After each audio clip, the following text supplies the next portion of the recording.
Phrasing. Hey, this is episode 122 of Future Chat. We're back again with another week of the very best in science and tech, and apparently probably some politics. Which I've warned these guys that they're in for a doozy of an episode. I don't think they necessarily believe me, but I think it's going to be good. Anyways, there's one piece of follow up here. I wanted to talk a bit more about following up from last week's follow up, which is the fact that my hard drive crashed a few weeks ago. I had Backblaze, and so I've been going through the process of restoring all those files. I didn't want to go through and order a hard drive from them because it was going to be expensive to have it shipped to Canada. They're apparently very good in the States. Like, it's basically $5 or $10 to do return shipping, but paying customs or duty or whatever, like it's such a black box doing cross-border stuff that isn't kind of facilitated. And I didn't want to have to deal with that. And so I just finished like an hour or two before this episode. I finished the third of 4 large chunks of files. It turns out like I railed on them pretty hard last week. I felt maybe a little bit unfairly. But it was mostly because it was very opaque how much you could restore from one of their backups in a given attempt. So it would let you select files to create a big zip file, and then you would download the zip file and unzip it. And the only problem was that it didn't say that there was a 500 gigabyte limit. So I was basically arbitrarily selecting files, trying to stay under some limit that I didn't know. And I ended up setting up a zip file that was only like 128 gigabytes, and that worked. And I was like, okay, well, there's a lower bound for what works. And then like stepped it up. And then I eventually contacted support, and they told me that there's a 500 gigabyte limit. Once I knew that I had a 500 gigabyte limit, and I knew that my drive was only 2 terabytes, I was like, okay, I can do this in 4 chunks. That's fine.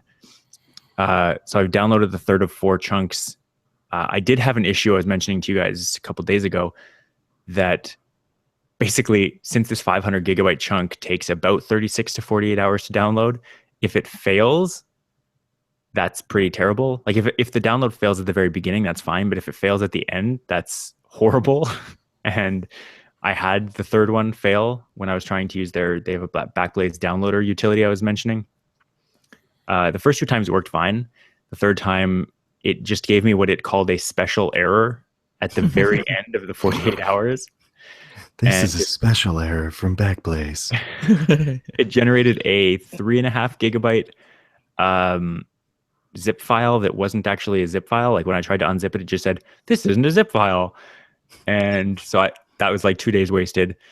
It's now I ended up just using Chrome to download the third piece again, and it worked relatively well. It's a little annoying, like I mentioned, that you can just hit download from the Backblaze downloader. There's no pause button. There's no anything to control the download. With Chrome, at least, if I wanted to do something, I made sure not to kind of touch the internet or mess with anything because I didn't want the download to get corrupted in any way. But you can with Chrome, and with, I believe, other things, you can pause downloads. And so I did try pausing and unpausing as proof of concept in case I needed to do that, and it worked fine. So I have one more chunk to go. Presumably, once we're done recording, I'll start downloading that. But yeah, the process has been a lot better now that I actually know that I can do it in 4 500 gigabyte chunks, as opposed to just arbitrarily guessing how big I can make the thing. And so I think, considering that information, it is worth the money because there's no real easy way to do like backups offsite. And this is relatively inexpensive. And the alternative we talked about with Google Drive, like, yes, that would be better to have a sync folder and just be able to sync everything back to a folder, like the way Google Drive and OneDrive and all those backup systems do. But this is about 10 times cheaper, and it does save bandwidth if you're not constantly doing that both sides. So I get it, although I would be interested to know if that's something they're considering pursuing in the future. Anyways, that's my follow-up. So if there was anything critical you needed, you could still do a file by file download Yes. to the browser, right? Yep. Okay. Because I'm just trying to figure out say if you have like a business that relies on their files all being there, say if there's like client data or something, Yeah. you probably wouldn't want to go with Backblaze. You would want to back your stuff up locally and back it up offsite. But the whole point of the offsite is if there's like a flood or fire, that kind of thing. Then like a power surge, anything that whatever, could destroy. Yeah. Then your data is still safe. So Mm. because if you're saying like you can literally waste 2 days, then that's sometimes not an option for people. Well, and that's the thing is that time is money, right? And so I would rather spend the time than spend the money because I don't have to actually be at the computer, and getting the files back is not as urgent as it would be for a business. Right. So I was able to spend that time, but like their Backblaze system, it's $99 for a drive. And they give you a drive that's big enough to hold all your files. And it might be $129. I forget the exact price, but I didn't go with that. But they will like overnight you the drive, and you can decide, like you can also just opt to keep the drive, and then at that point they'll charge you. But if you send the drive back to them within 30 days after getting your stuff off it, they'll just refund you the cost of the drive, and you only have to pay shipping one way. Right. So that is a good system, and I'm sure a lot of people opt to just keep the drive. Right. But they'll overnight it. So if speed is an issue, then that's definitely the way to go. Yeah. Have you looked into like shared server offsite backups like locally? Like in Ottawa? Yeah, like I know like a lot of IT companies will run like shared server systems where they host files and backups and stuff for clients. So it's not a dedicated server for your own system, but you're partitioning the drive into however many pieces to back up whoever's data. Like, so it's literally what Backblaze does. Like I'm assuming it's not dedicated server, it's a shared server system. They have dedicated server banks. Backblaze does. As an option or for every person? I confused your question. I meant that maybe I'm using the wrong terminology, but that's how they run their servers. Yeah, what I meant was one server for each customer, or if multiple customers use the same server to back up their data for. They all use the same bank of servers. Right. Yeah. So that's what I'm saying. So other IT companies like locally will have the same thing for small businesses and whatnot, right? So you don't have to do an online service like Backblaze, or you can just call up XYZ IT and they'll back up your data for you. Like not using kind of a slick of a system, but it serves the same purpose. So I don't know what the price comparison would be for that. I'm sure it's more. Yeah. But I don't know if you can find enough, like I don't know if you can like sublet server space. Like if you find someone who would let you use their server to back up your data. I don't know. It's a lot more complicated than what you need, because yours is more just a matter of convenience versus necessity. Yeah. Like again, if you're a small business, you might look at more practical solutions that would allow you to kind of get your data back in a reasonable amount of time versus having to kind of fumble through this haze of uncertainty and kind of ambiguity with what's allowed and what's not. Yeah, it's good. Like I do have a dedicated is a strong word, but I have a server in Toronto through a company called DigitalOcean that I use to run my WordPress blog.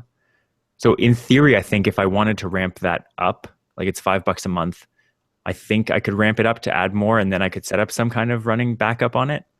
But I don't really have an interest in going like that seems insanely complicated. Right. And that in particular wouldn't necessarily solve my problem or make it any easier anyways, because it's still Toronto. It's still a fair distance away. It's not like I could drive over and grab a backup drive. Yeah. I mean, you could. I definitely could. It just wouldn't be any more convenient than having it overnight. 417 to the 416, 416 to the 401, and there you go. Yep. I'm there. Traffic for an hour. No. Here's what you do. You aim to get to Toronto around 3 a.m. Because when I was doing 24-hour shift work, I noticed that was the best time to be driving, because the people that stay up really late have gone to bed, and the people that get up at 4 aren't awake yet. Yep. 3 a.m. That's perfect. There you go. Yep. Yeah. So I've sweetened a little bit to Backblaze.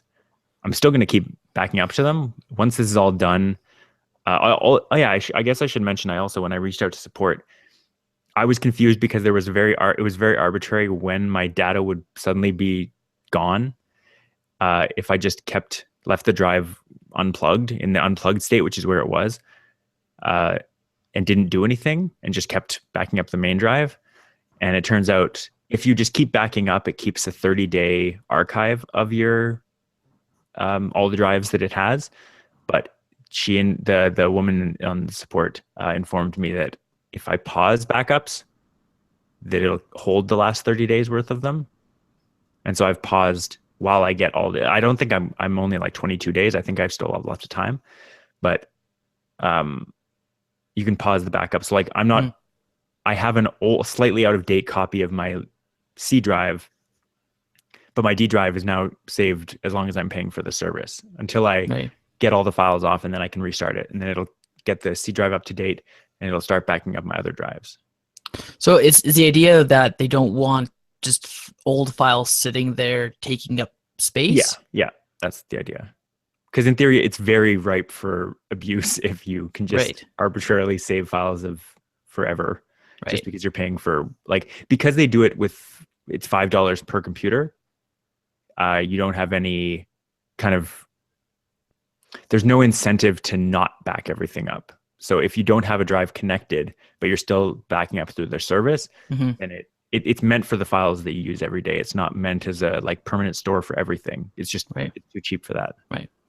Did I tell you guys that I started running Windows backup to an external drive?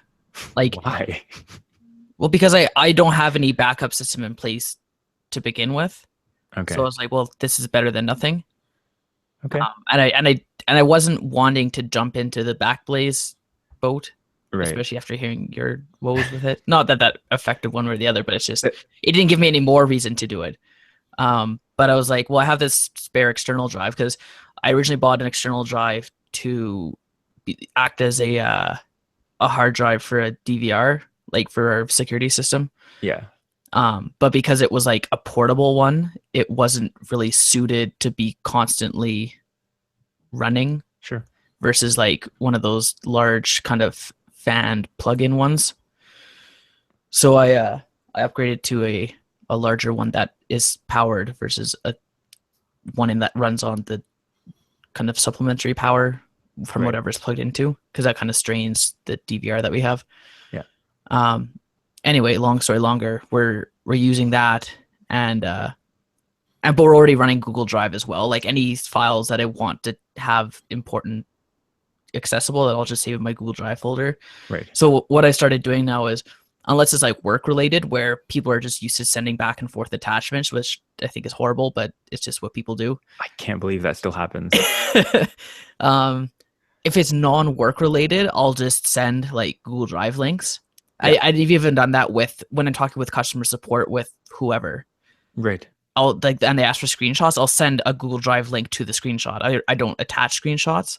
Yeah. Because I feel, for my own benefit, if I get myself used to doing it, it'll just be normal for me. Yeah. And if I do that for other people, they'll either say, hey, this is cool, I didn't know you could do that, or they'll just get used to doing it. Like, it's kind of like moving people to Slack. It's like if that's all you do, then that's their only option. Kind of thing, right? Sorry, Nick. Yeah. Sorry, Nick. But see, Nick's come around to Slack though. I don't think he has. Have I really? I don't think so. He uses all the different channels. Doesn't mean I like it. Yeah, I don't think he likes it. I didn't say he likes it. I said he uses it. Yeah. Oh. Well, that is an incredibly accurate statement. Yeah. Oh man. Yeah, I was reading on Reddit the other day, and it reminded when you mentioned Google Drive and sending attachments. I was reading a horror story about someone who had been making cover letters and then emailing them through Google Drive to potential employers.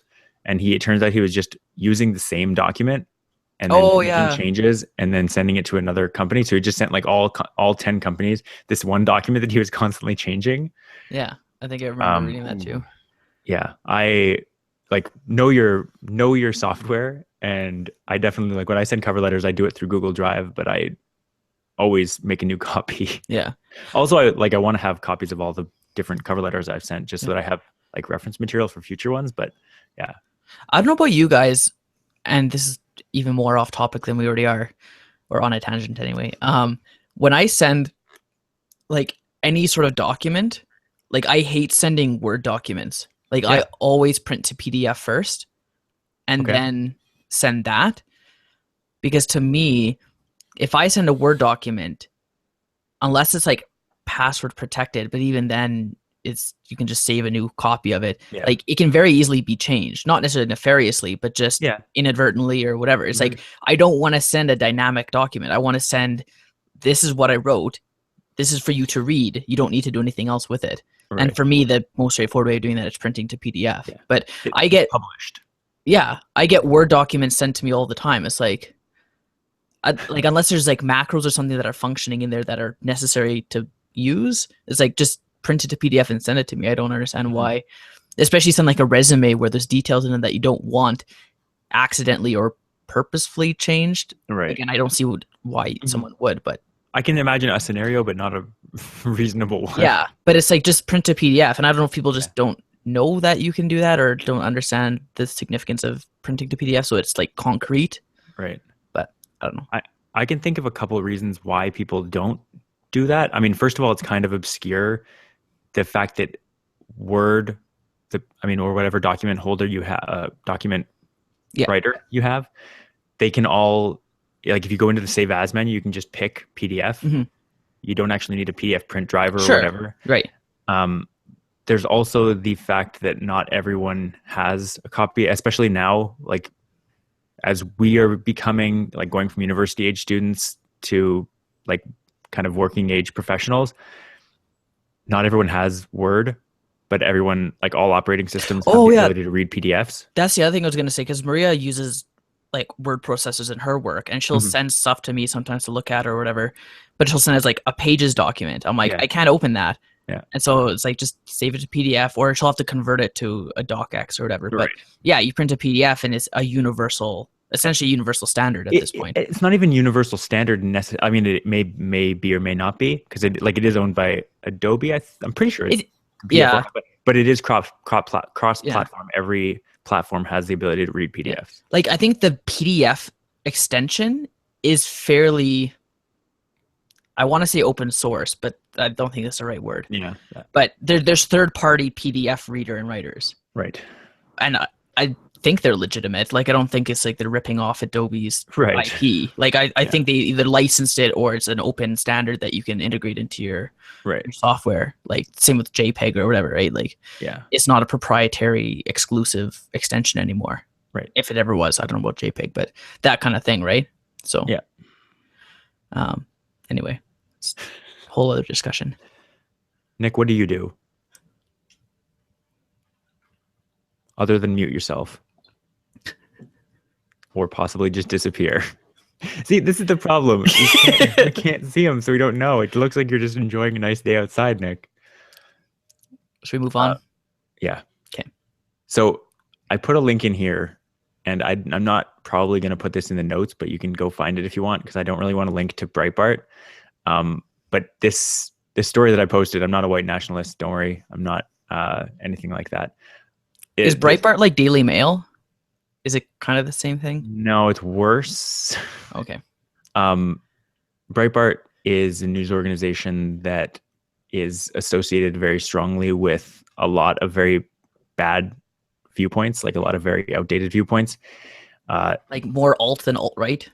All of it is, I hate the term alt-right because it kind of legitimizes what their viewpoints are. But the headline of this thing that I looked up from Breitbart is called 12 Fake News Stories from the Mainstream Media. I'd like to pause here briefly. I'm very sorry to interrupt you right there. That's okay. But all I've heard for the last 2 minutes or so is distorted screeching. So I have no idea what we're talking about. That's okay. I tried to ask you a question and you were gone, and now you've opened up a second copy of yourself. Oh, can you kill the one copy of myself? I can kill one copy of yourself. How do we know it's the right one? I think you'll be pleasantly surprised to find out which one I am. I can. Oh, there we go. I didn't do anything. Wonderful. I put myself on audio only now. Yeah, that works. Okay. Partially for the purposes of the experiment we previously discussed off air, and partially because, well, my connection just cannot handle this apparently. Yeah, so we were talking about fake news. We just got back to kind of explaining this story. So the headline is 12 fake news stories from the mainstream media. And it just made me think, like I've been thinking this entire election cycle about how many people read, watch, listen to news that is completely made up. Like people have been saying we shouldn't use the term fake news because that it's just like lying in print or video or whatever media. And so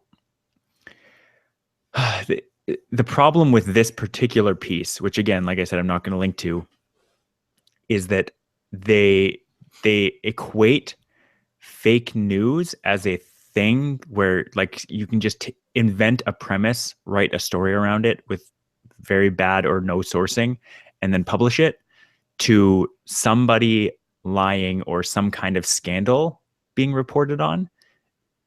And like one of the fake news stories they talk about from the mainstream media is the whole Brian Williams thing a couple of years ago, where he lied about how he was involved in some kind of he was in a helicopter that was like shot at or some I don't remember the exact. He was involved in crossfire, but it was actually like 45 minutes or an hour behind the crossfire, so he was only like hearing about it. Yeah, it was a whole.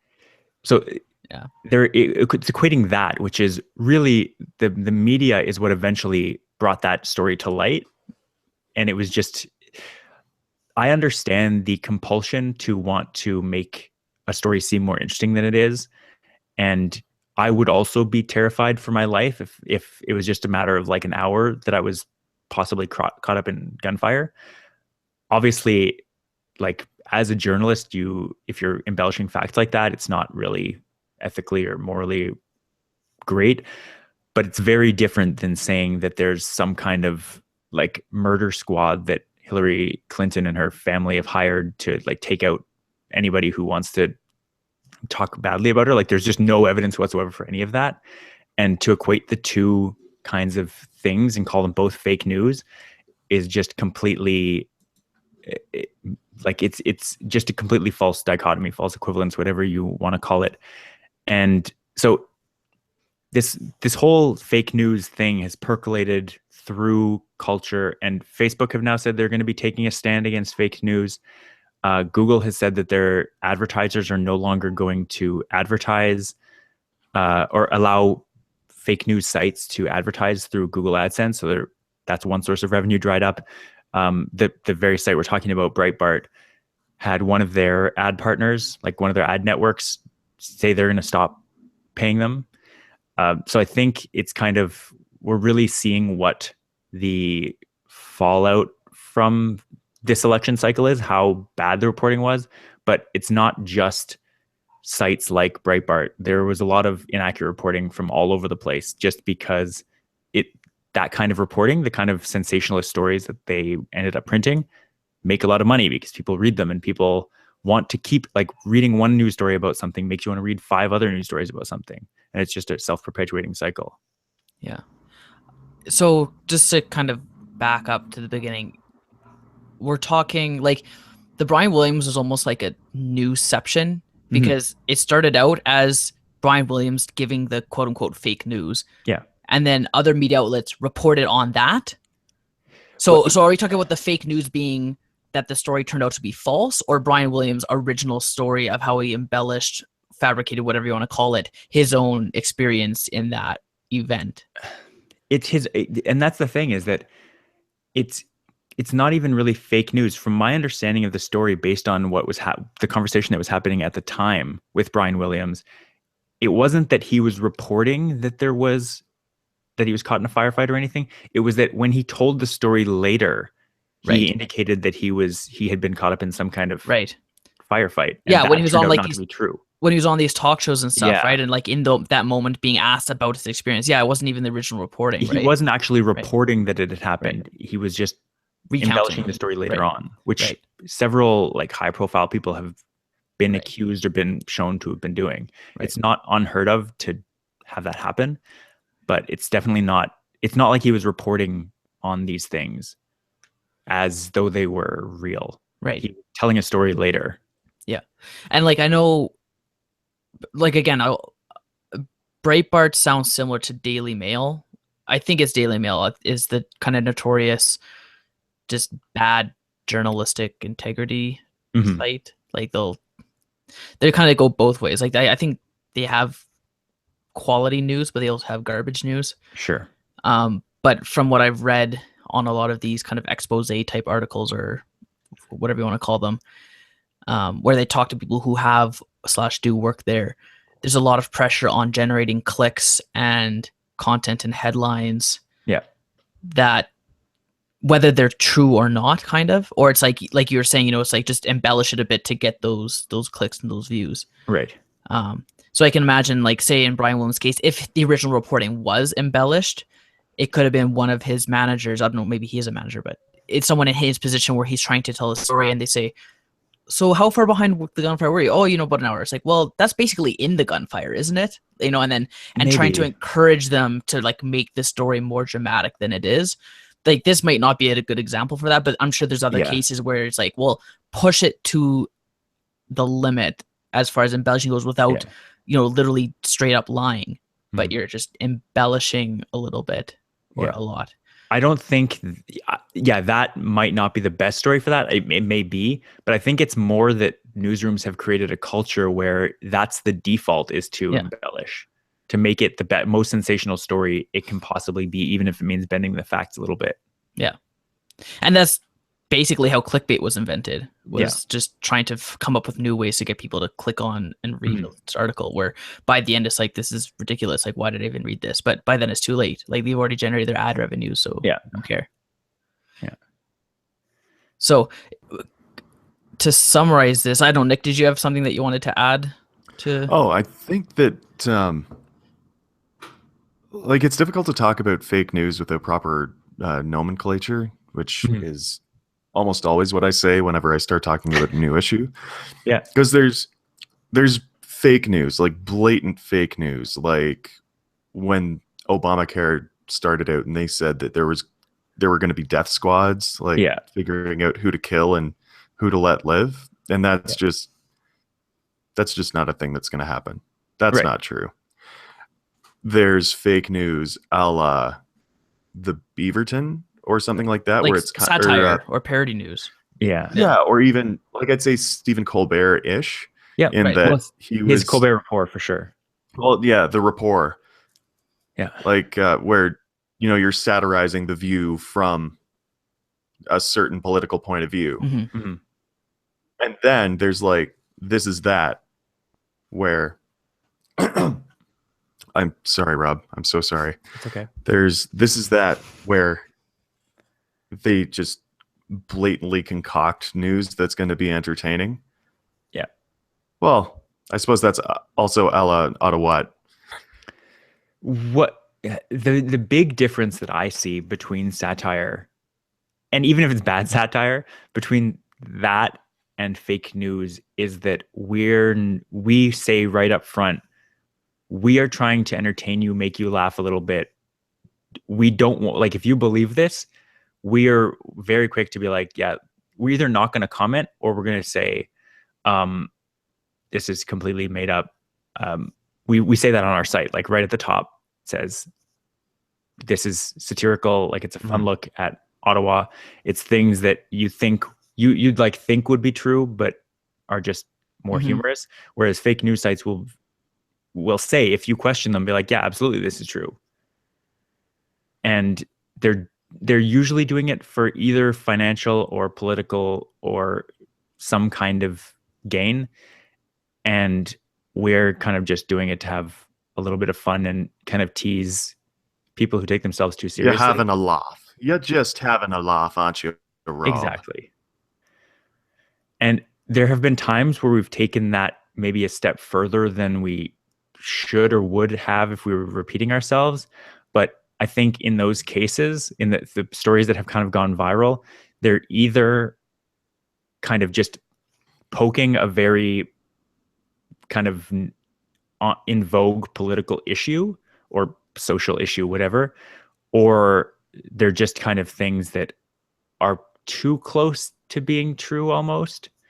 And at that point, you kind of blur the line between just completely making something up to get people to click on it versus there being an actual satire. And in the case of one of the stories we talked about, an abandoned subway being found, it was like, this sounds like it could be real, and it makes you want to click on it.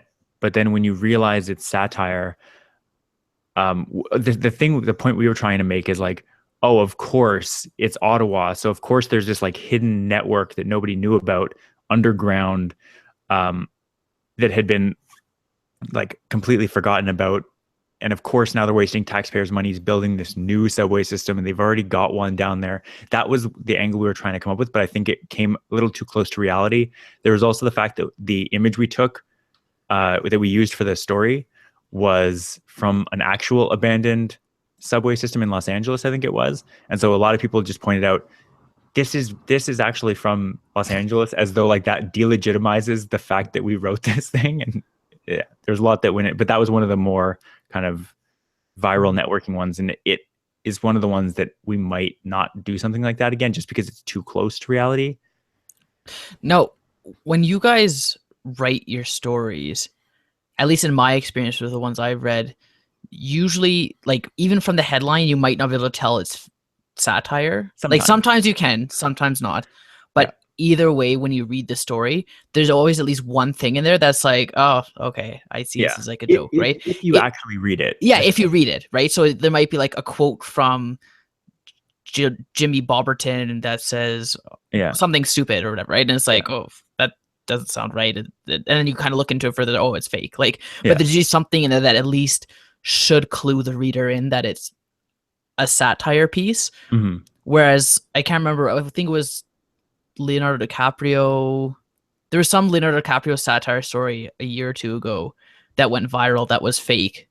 It was like about vacationing in Calgary or something. I can't remember what it was. Yeah. Or moving to Calgary or something. And it was like, and nothing in there was written as if it was satire. It was just flat out fake. Yeah. But it's like, that's just bad satire. That's just a lie. That's just like, I get that they're trying to trick people, but it's like, that's not good satire. That's just making up a story. Mm-hmm. So, and then you have something like the Colbert Report where they're real stories, but the take on it is satire. Right. Well, like, like the tone and just the ways presented is humorous. Yeah. Versus something like Fox or even more extreme sites or news organizations that have literally the same view, but they present it seriously. Yeah. I like that you say, like Fox. We're already starting to go off the deep end, but there's more extreme things. Oh no, that's what I mean. Like I didn't want to make Fox seem like they're the worst, because they're not. There's some parts and some segments and shows that are especially bad. There's some that are fine, but there's some that are just crazy cuckoo, and they're being completely serious. Yeah. Since the kind of middle of this election cycle, when Roger Ailes was let go from Fox for reports, at least, I don't know if they've been like confirmed in a court or anything, but reports of sexual harassment, he was kind of released from his duties. Fox News are done. Ding, fries are done. Fox News has basically become the most trusted conservative news organization because he's no longer there, and because Donald Trump and his whole organization have fallen out of favor with them. So they're kind of picking up the slack. Have they? I haven't been paying attention lately. I mean, they may not be great. They may still have a conservative bias, for instance, but they've gotten a lot better. Like Megyn Kelly has gone, and this is again, some people. Megyn Kelly has gone like and done really good reporting on him because he was like calling her out and being horribly sexist towards her. but there are people like Sean Hannity that I believe also still works for Fox, but he's like a Trump mouthpiece. So it's like, it's not the entire organization that's completely turned everything around, but I think there are people there that are at least cooling towards the kind of fringe conservatism and going more towards a reasonable conservatism. And maybe that's just the fact that like conservatism in general seems to have taken a crazy leap off the deep end, that Fox News can seem legitimate. Maybe they haven't changed at all, and this entire spectrum is just moving. Right. But that's how it feels to me. I want to jump in quickly and say that there are reasonable conservatives. Oh yeah. Oh, absolutely. Just because I feel like you're painting with a slightly broader brush than necessary, though. I don't think so. There's elements like the Tea Party and the alt-right, which are actually just jumping off the defense. Yeah. She sells seashells by the seashore. Red leather, yellow leather, red leather, yellow leather. No, so oh man, now what was I talking about? You're talking about painting conservatives with a one brush. Oh yeah. So like the alt-right, absolutely bunch of very, very strange people. Or like honestly, the Wild Rose in Alberta. Mm-hmm. It's a lot of just very upset people, I think. Yeah. That's why they can't manage to hold on to a leader for their party for more than about a year or so, because they get upset and they turf people. It's just what happens. But so I think, but there are like reasonable conservatives out there. Yeah. Well, so tying this back to technology, because I think it is an interesting take on it. Not that this isn't good discussion, but I think it's a little bit more political. Political science, right? The best kind of science. So as far as social media is concerned, because I don't think any of this would be an issue unless they didn't have social media as the media to spread this kind of news. And the proverbial echo chambers that we all exist in only reinforce those views, good or bad. So, and I guess that's why Facebook, I don't know to what I've only heard kind of the rumblings of this, but Facebook banning fake news or monitoring it more tightly. They're removing fake news from their trending bar or whatever it was, right? Yeah. I think that's what it was. They're not banning fake news, but they're taking it off of their trending links or whatever kind of feature that they have. Yeah. But that's kind of just shows the power of social media because it only takes one person to share a story. Again, you've seen that with Ottawa as a very kind of personal example, that you share one, whether it's ironically or non-ironically, saying, hey, check out this story. And then people who read it, and because it's coming from someone like a friend or a family member who just kind of inherently trust, even subconsciously trust that, and that's how it spreads. And it goes from person to person that way, and it's just gets out of hand. Yeah. Whereas if someone walked up to you on the street and just told you the same thing, whether it's crazy or not, it's like, well, that's kind of weird. Like, and you don't really think anything of it. But if someone starts telling you about something, it's like you start thinking about it and taking it as legitimate. Yeah. And I think that's good. The good and bad thing about social media is the power that it has, but it's unfortunate when that power is put towards something that's not great. Yeah. The other factor at play there is that you are more likely to suspend your disbelief if it's something you're inclined to believe in the first place. Yeah. Yeah. So, well, of course Hillary has a hit squad. Of course she does. That's spot on such a thing she would do. Yeah. Yeah. If you're coming from that opinion. It's like, she used her own email. Why couldn't she do this? She's horrible to begin with. How dare she? I do think, like, I don't necessarily agree with a lot of the think pieces that have come out about her and about journalism and reporting since the election. But think pieces in general, why would you pay attention?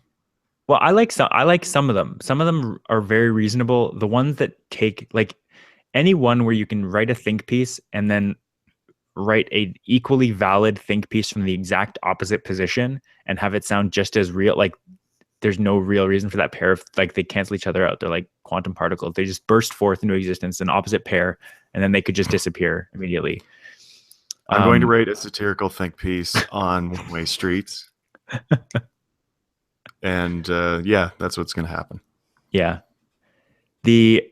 I have had Facebook and what I'm going to call fake news already cause an actual rift, at least one actual rift in my family, just because I wouldn't call it a rift, but I'm not even talking about that one. Oh. There's at least one. There's one other one.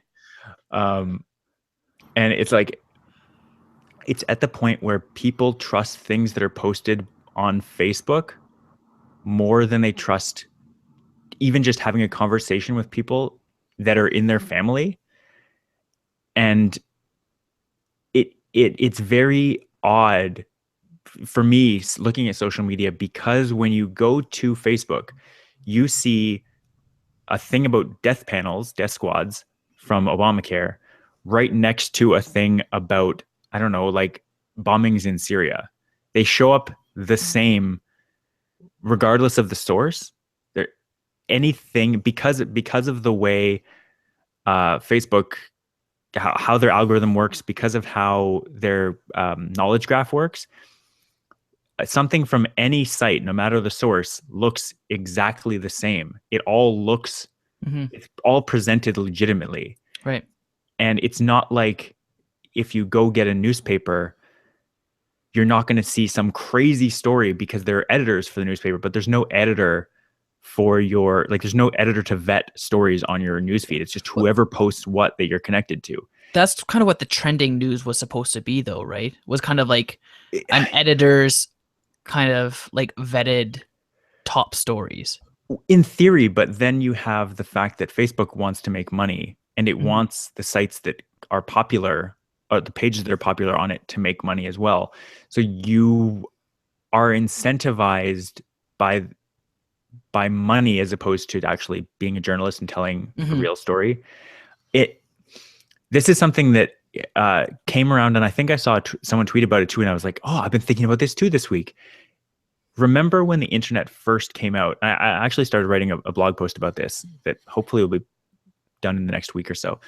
In the early days of the internet, you didn't really believe anything, but if you Googled enough, if you searched Google for an issue, you could look through enough stories that you would get kind of at least you could convince yourself that if you looked at like 10 or 12 different sources, that you had the complete picture of a story. Now, if you go to look up the legitimacy of a story, if you just go on Facebook, you will see one version of a thing and you'll go, oh, that's the thing. But you never, like, I have started again, when I hear about something, like I hear, oh, the election results are being contested in a couple of states, I immediately go and I Google like election recount possibility, realism, whatever. Like I put a bunch of keywords together to try to go through and actually get a complete version of the story instead. That's actually not an effective way of Googling, by the way. Throwing keywords up? Yeah. That was just a bad example. That's I think I looked up like election fraud 2016 or something. Okay. Yeah, I wasn't literally just throwing keywords up, but like that kind of idea. And it gives you a much better sense of what's real, but people are busy. Admittedly, people have a lot going on. They can't necessarily go and do that research. But I think because it doesn't take any vetting, like we talked about the satire thing, if you read the headline, you might think, oh man, this is crazy. But then if you go read the story, either the sourcing is terrible or it just something sounds wrong about it, something sounds off, but nobody reads the entire thing anymore. Farhad Manjoo wrote a piece for he's the New York Times right now. He wrote his column. Post. It's definitely not the Washington Post. Oh, okay. Anyways, wherever he is, he wrote his column about kind of fake news and not reading the entire piece. And he made it super long on purpose. As soon as I saw he's Wall Street Journal, isn't he? Maybe. I think it's Wall Street Journal. It's the New York Times. Anyways, you might be right. Yeah. It definitely wasn't the Post, though. I knew it had a W in it. I think Wall Street Journal. Anyway, okay, continue. He made it long on purpose. He made it long on purpose. I know he did. Because I was like, first of all, it was almost like he was trying to reverse psychology people, in like people like me who would skim something if they weren't that interested, by saying you're not going to finish this. Immediately I was like, this is almost clickbait. I'm not going to read this, but I probably should read this. It ended up, it's like super long. Every time you think it's going to end, like I scrolled down to the bottom, and it's like this incredibly long piece on how we don't read incredibly long pieces anymore. We'll just try to summarize it or like skim through. It is true, but it's difficult to fight that because our attention span is so limited now. Yeah. What I don't like about looking up and trying to cross-reference news articles now is that, again, the environment of the internet encourages people to get clicks for the minimal amount of effort. Like, it's quantity over quality right now. Yep. And anytime I look up a news story, it's like 20 sites who post the exact same story, like word for word. Like, due to intellectual property or copywriting or whatever, they can only reprint a certain amount of it or have to take out or move stuff around. But you can tell it's all sourced from the same story. And sure enough, at the bottom, it's like, oh, via whatever. And you trace it all the way back to one story. And it's like, this is not, like, this isn't serving any purpose. It's just the same story. Whereas, again, in the days of the newspapers, you had journalists out there who had to go out with their microphones and write their own story. You couldn't just Google whatever the latest story is and repost from wherever. Like, you had syndicated writers and whatnot, but you couldn't just repost someone's story. Like, it was all original editing. Again, on the other hand, you really only got your news from one source back then too. But I don't know. It's kind of, there's good and bad about both. But yeah, trying to cross-reference the story is pretty difficult these days. Yeah.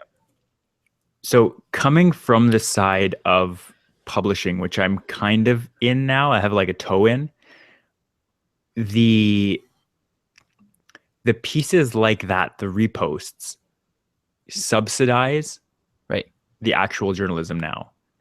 That is the business model. It's like we have to write these 20 pieces that people are going to read and that they are going to click on in order to do actual reporting, actual journalism.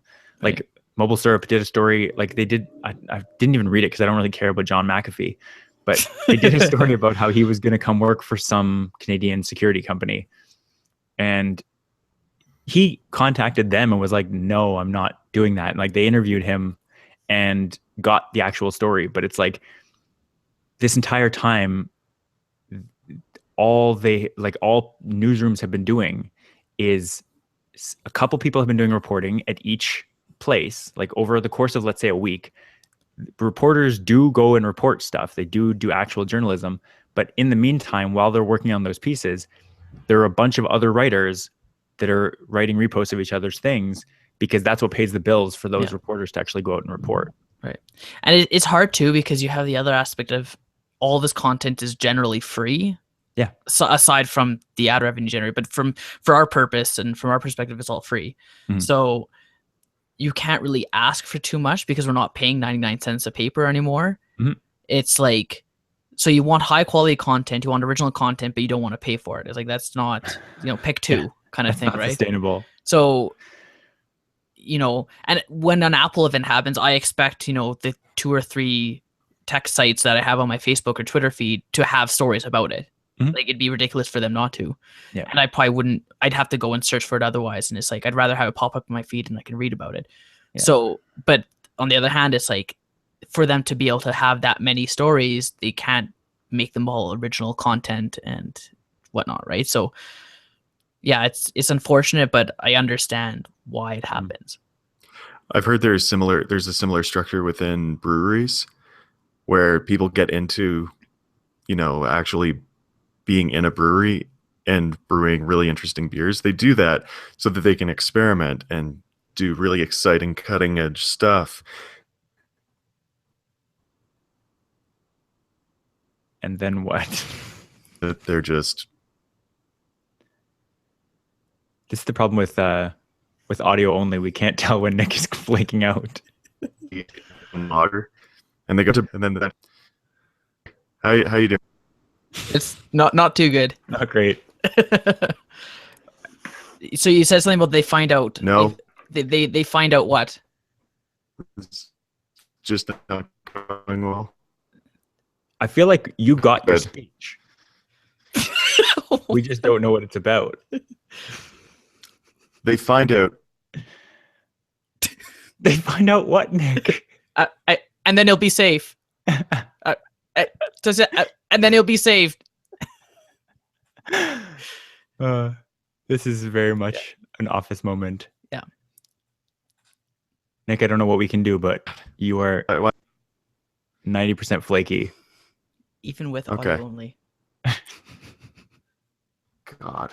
Oh, do you want to try to leave and come back? No. You know what? Next week I'm audio only and on a wired connection instead of sitting across the room from the router, because apparently that's just what I need to do. I thought you got a new router, or did you? Or no, it was a new adapter you bought for the computer. Yep. Maybe you do need a new computer. Or a new router. I don't think it's the computer. Pretty sure it's the router. Where do we go from here? What time is it? The long and short was that bloggers pay the bills. Yeah. Like fluff stories. I am interested to hear what you're saying about breweries. You said they were doing all these interesting experimental brews, and then they find out something. You just have to brew lagers all the time because that's what people buy. Right. And that's what keeps you in business. Right. Huh. It's kind of like the music industry too, probably. It's like if you're not making mainstream type music, you're not gonna do well. Yeah. I had a really good analogy and then I forgot it like 5 minutes ago.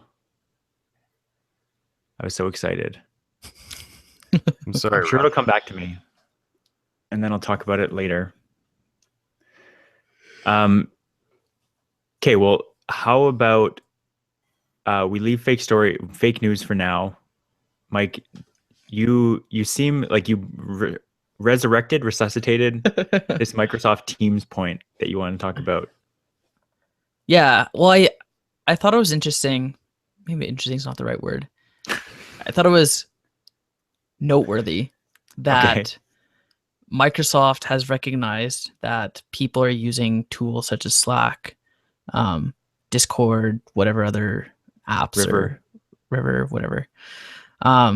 Basically collaborative communication tools that have dedicated channels for certain topics and whatnot, in their professional and casual environments, but specifically professional in the case of Microsoft's product. And they released what they're calling Microsoft Teams, which is essentially Slack for their Office products. From reading their blog post on the product, it sounds essentially exactly like what Slack does, but I think it's kind of more catered to having these chats attached to specific documents and projects. Like it's not as just open and flexible like Slack might be, because you can do the exact same thing in Slack. You can make a channel for a specific project, or you can have it centered around a document, whatever. You don't have to use this product, but they're kind of integrating this Microsoft Teams product into each document itself. So the same way that in Google Docs, they'll have a chat window. It sounds like if you have a Office 365 Word document, it will have a chat attached to that document that can be looked at and used outside of the app as well. But it all's kind of integrated into each product, which I think is kind of cool, because we have, like at our work, we'll have Excel spreadsheets and Word documents and whatnot that we'll make changes in, or kind of have kind of notes about. So it'd be kind of cool to have like chat attached to each document, or at least some kind of log versus just like comments. Because comments are like, they're useful, but they're kind of hacky in some cases, because sometimes you just want to make a general comment about the document itself, but you can't really put comment tags attached to the file or that kind of thing. You can't really have that kind of log. But if you have this product, then you can at least kind of have a sort of log type thing attached to it. So I like the idea of having a dedicated chat or communication tool for Office products, but at the same time, I feel like it's just siloing it a lot more versus something that might be more versatile like Slack, that you can do kind of the same thing. You can attach documents to channels and all this kind of stuff, and have discussions centered around it. You have notes, you have a lot of different tools that you can use. But I guess the idea behind this is for people who don't already use something like Slack, or they do, but they don't know how to use it to kind of its full extent. So this makes it a bit easier to access and use if it's kind of in your face when you open the document to say, hey, what do you have to say about this document, kind of thing. Yeah, I have been seeing a lot more of these kind of siloed things, and they all like, the reason that I personally really like using Slack for this is, like we've talked about, there you can set up different rooms for different things. You can assign all kinds of different team-based things. But the thing I like the most about it is how, maybe open is not the right word, but I'm going to use the word open anyways, is that they have an app for every platform. They have a way to access, like an integration. Well, they have integrations too, but I mean, like, you can get it on Windows, you can get it on the web, sure, you can get it on Mac, you can get it probably on Linux, you can get it on Android, you can get it on iOS. You can access this thing from every platform. Whereas when you have Microsoft Teams, you need Office 365. When you want to use, and River does seem like ever since I started talking about Slack a lot on Twitter, I've been seeing River ads pop up because they have anyone who talks about Slack gets ads for River. Yeah. Their premise is basically, we're like Slack but free, and that's basically it. But it's a lot less popular, which is a pretty good selling point. I don't know how true it actually is though, and I'm not going to have people jump platform for something just because of that premise, because I am familiar with the you get what you pay for thing. And so I'm happy with the limited the limitations of Slack for free, although I accept that means there are slight downsides. But compared to all the other platforms, like compared to using Google Hangouts, which we've talked about is basically abandoned, there are new things. Like I set up a Facebook Messenger room for Future Chat this week because they debuted that feature in Facebook Messenger. But the feature only exists on mobile devices. So you can't access these rooms, which are like topic-specific Facebook Messenger chat threads that happen to have public links associated with them, which I really like that concept of, because you can have either a public room or you can have a private room that admins have to let you into. But why is it siloed into just mobile devices? Why can't, like, one of the things I love about even like messenger.com, my favorite thing about that is that Messenger you can access anywhere, but now I can't access it on, like, I can't access it on facebook.com. So it's not broken necessarily. It doesn't mean I won't use it, but it is weird that they advertise it as mobile only. Right. Did I tell you guys that we have a we have a Facebook chat for our Pokemon Go group, and I asked them because, like, we started going off topic of gym talk when gyms kind of went to shit. Mm-hmm. And so I was like, oh, do you want to, like, are we okay having this discussion here? Like, we can have a separate chat group for this, whatever. It's like, oh, I prefer having it all in one. Like, I think something that's like a Slack, like we talked about this before with like Facebook rooms and how it's kind of moving towards being more like Slack, where it's a bit more collaborative and whatnot. That'd be nice if they just came up with a Slack type product where you could have channels and topics and whatnot. But I think people just aren't naturally inclined to want to use that kind of thing. Right. Like, they'd rather just have constant conversation in one thread and have it be a mess. But that's just the path of least resistance, kind of. Mm-hmm. Like, even for me, when I'm in Slack, and like usually we'll have like 2 or 3 different conversations going between different channels, and I kind of feel dumb like going between them sometimes, but I'm like, but it makes sense. It's like they're different conversations. You can kind of come and go between each one. You can focus on one and not the other, but you're not losing the other conversation by continuing another.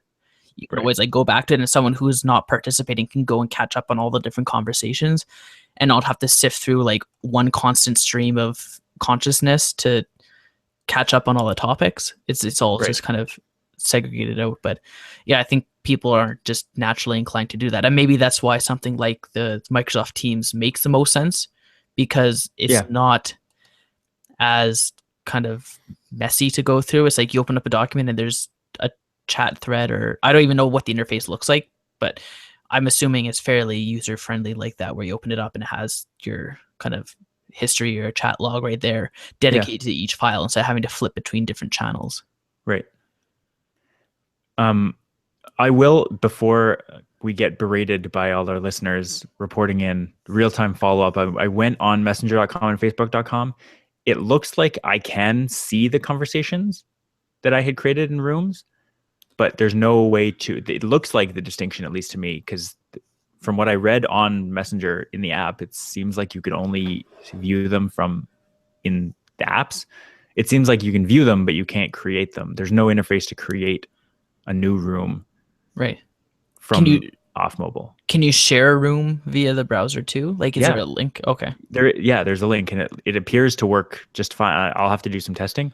Okay. But it appears to work just fine if you access the link from desktop.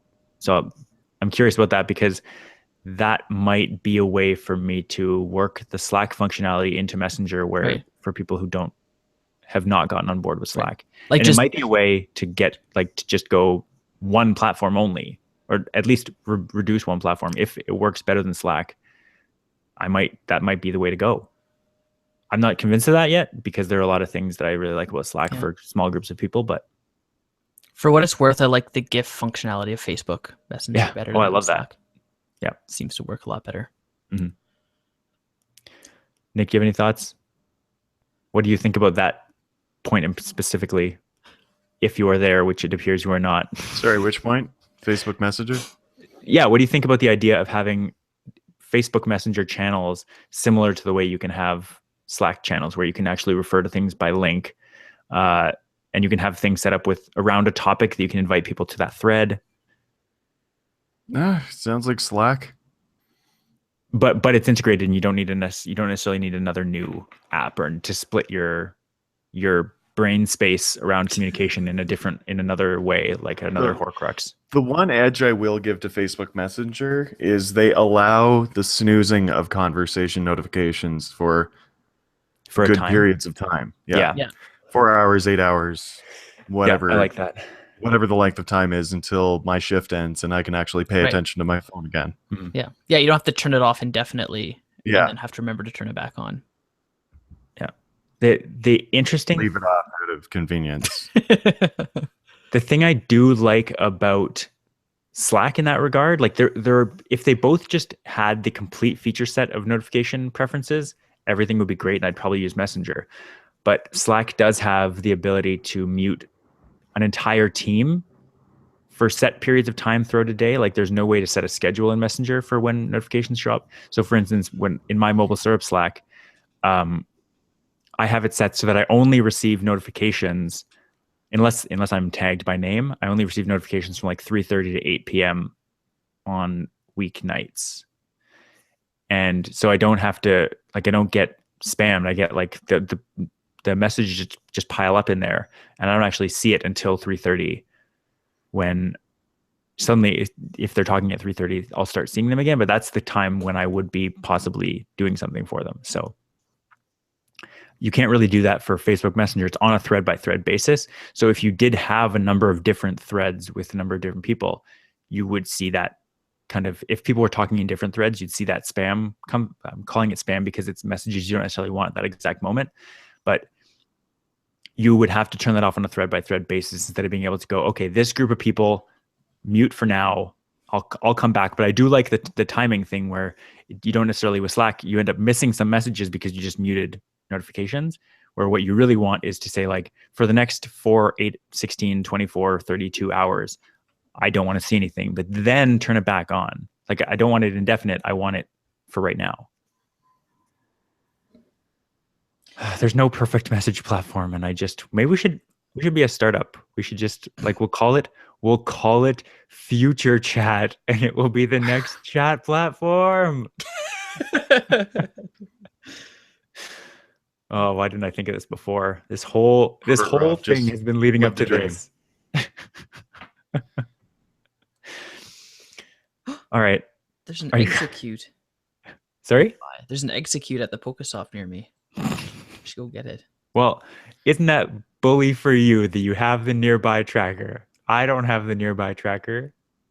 It's amazing. I caught like 8 hour one day just going the from western half of Ontario. What about southern Ontario, like Ottawa?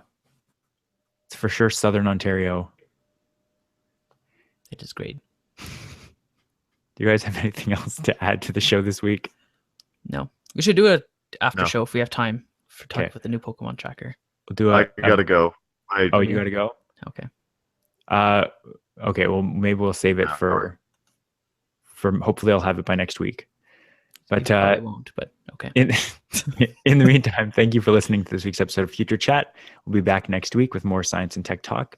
And you can head to unwindmedia.com/futurechat for past episodes and more. See you next week. Ciao. Bye, guys. Bye.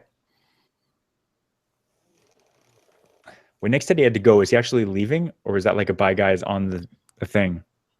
I'm actually going to leave. I just wanted to,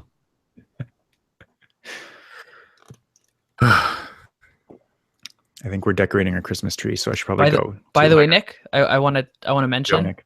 He's leaving. But bye, Nick. Are you still there? I'm here. Okay. I wanted to say that I'm enjoying smelling key lime pie all day. Oh, that's excellent. I can smell it right now. It's amazing, and it's making me hungry. Beauty. I'm glad to hear it. Okay.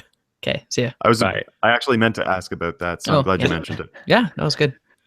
Alrighty. Okay. See you later, guys. All right. Yeah, we're gonna go decorate our Christmas tree. Oh, fun. We got this pencil tree, or whatever you want to call it. It's like